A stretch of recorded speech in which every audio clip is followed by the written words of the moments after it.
June 1వ తారీఖు నుంచి సినిమా థియేటర్ల బంద్ అనేటువంటి తీవ్రమైన నిర్ణయం తెర మీదకు వచ్చిన తర్వాత ఎందుకు ఈ వాతావరణం కల్పించబడుతుంది, జరుగుతున్నది ఏమిటి, దీన్ని ప్రోద్బలిస్తున్నటువంటి వ్యక్తులు ఎవరు, ఇవన్నీ అంశాల మీద ఒక విచారణ జరిగితే రేపొద్దున పరిశ్రమకు ఉపయోగపడే విధంగా కొన్ని విధానాలని మేము అవలంబించడానికి వీలుగా ఉంటుందనేటువంటి ఉద్దేశంతో ఎప్పుడైతే థియేటర్ల మూసివేత అనేటువంటి అంశం వచ్చిందో నేను హోమ్ సెక్రటరీ గారితో మాట్లాడి వారికి చెప్పాం, దీని మీద వెంటనే లోతుగా అంశాలను విచారించండి, తద్వారా ఏం జరుగుతుందో తెలుసుకోవాలి, దాన్ని బట్టి ఒక నిర్ణయాన్ని మనం తీసుకోవడం కుదురుతుందని చెప్పాం. ఆ ప్రాసెస్ స్టార్ట్ అవుతుంది.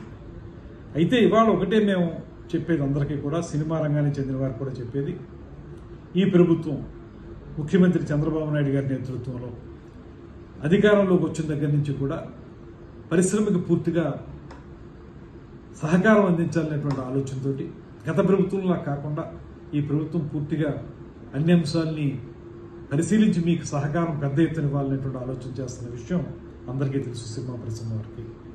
దాంతోపాటు ఉప ముఖ్యమంత్రి పవన్ కళ్యాణ్ గారు స్వయంగా ఆయన సినిమా రంగం నుంచి వచ్చారు.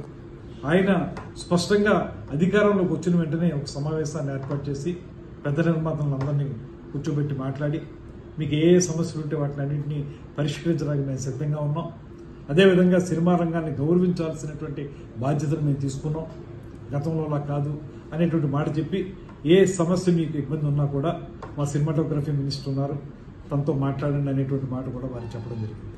కేవలం అంతవరకు పరిమితం మాత్రమే కాకుండా ఎప్పుడైతే ఏ రకంగానూ సినిమా థియేటర్లకు సంబంధించినటువంటి ప్రైస్ హైక్ చేసుకోవాలనుకున్నారో వాళ్ళు, అది మాకు ఒక అప్లికేషన్ పెట్టడం, దాన్ని ప్రతి సినిమాకి కూడా ఏదో స్థాయిలో ఆ ప్రైస్ని హైక్ చేయటం, ఇవన్నీ జరుగుతూ వస్తూ ఉన్నాయి. ఏ నిర్మాత కూడా ఇబ్బంది పడినటువంటి పరిస్థితి. అదేవిధంగా సినిమా నిర్మాణం జరిగేటప్పుడు రాష్ట్రంలో ఎక్కడ ఏం జరుగుతున్నా కూడా వారికి ఏ అనుమతులు కావాల్సి వచ్చినప్పటికీ కూడా వెంటనే స్పందిస్తున్నాం.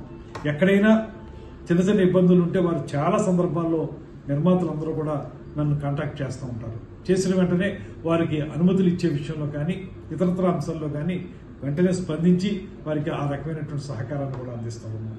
ఇలాగ ఒక మంచి వాతావరణం నడుస్తున్నప్పుడు ఇప్పుడు సడన్గా థియేటర్ల మూసివేత అనేటువంటి అంశం తెర మీదకి రావడం అనేది ఎందుకు జరుగుతుంది, దీని వెనక ఏమైనా కారణాలు ఉన్నాయా, అది కూడా రేపు జూన్ 12వ తారీఖున పవన్ కళ్యాణ్ గారి సినిమా రిలీజ్ అవుతున్న సందర్భంలో ఎందుకు ఈ రకమైన వాతావరణం వచ్చింది. అదే సందర్భంలో ఒకవేళ మీరు థియేటర్లు మూసివేయాలనేటువంటి నిర్ణయంగా తీసుకున్నట్లయితే ఆ నిర్ణయాన్ని అసలు మీరు ముందు ఎవరితో చర్చించి ఆ నిర్ణయానికి రావాలి, కానీ ఎకాయికీని థియేటర్లు మూసివేత అనేటువంటి తీవ్రమైన నిర్ణయానికి రావడానికి మీకు దోహదం చేసినటువంటి కారణాలు ఏంటి, ఇవన్నీ తెలియాల్సిన అవసరం ఉంది. కనుక ఈ విచారణ చేపట్టడం అనేటువంటిది కార్యక్రమాన్ని మేము తీసుకోవడం జరిగింది. దీని ద్వారా ఒకటే మేము మనం చేసేది, ఇవాళ ఈ ప్రభుత్వం మీకు అత్యంత గౌరవం ఇస్తూ ఉంది, పరిశ్రమని అన్ని రకాలుగా కూడా ఆదుకోవడానికి సిద్ధంగా ఉన్నాం, కలిసి ముందుకు వెళదాం అనేటువంటి ఆలోచన చేయడానికి వీలుగానే కొత్తగా సినిమా సంబంధించినటువంటి పాలసీని తీసుకొస్తా ఉన్నాం.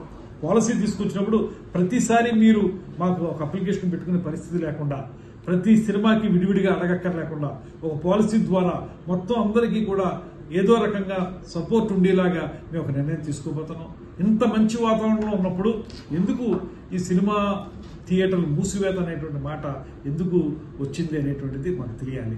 తెలిస్తే దాన్ని బట్టి రేపొద్దున పరిశ్రమలో ప్రొడ్యూసర్స్కి, ఎగ్జిబిటర్స్కి, డిస్ట్రిబ్యూటర్స్కి అందరికీ ఉపయోగపడే విధంగా మేము కొన్ని నిర్ణయాలు తీసుకోవడానికి అవకాశం ఉంటుంది. కనుక ఇది ప్రభుత్వం సహజంగానే ఈ విచారణ ద్వారా కొన్ని అంశాలను బయటికి తీసుకొచ్చి వాటి ప్రాతిపదికగా ఒక కార్యాచరణ ఏర్పాటు చేసుకోవడానికి చేస్తున్న ప్రయత్నం ఇది.